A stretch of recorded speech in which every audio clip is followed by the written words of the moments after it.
Une formalité, dès l'ouverture, le pacte a été approuvé. Un simple coup de marteau, mais qui aura nécessité plusieurs explications de texte et clarifications, tant le pacte a suscité polémique et désinformation. Antonio Guterres s'est empressé de mettre les points sur les i et de dénoncer des mensonges. Le pacte n'est pas un traité. De plus, il n'est pas juridiquement contraignant. C'est un cadre de coopération internationale fondé sur un processus intergouvernemental de négociation. Il réaffirme spécifiquement le principe de la souveraineté des États. Coopérer, s'associer, voilà ce que le pacte prévoit pour gérer au mieux les crises migratoires. Il défend les droits de l'homme, l'intégration, mais ne crée aucun droit de migrer, a répété la représentante de l'ONU pour les migrations.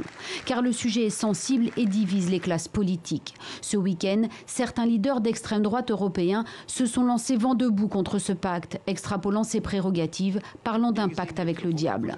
En Belgique, la coalition gouvernementale est même tombée. La conférence de Marrakech en est une des causes avancées par les nationalistes flamands.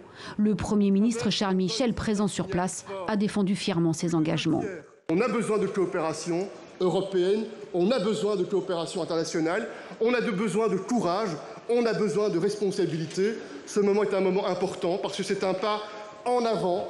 Et effectivement, mesdames et messieurs, je me présente devant vous en ayant fait le choix, encore une fois, mon pays sera du bon côté de l'histoire.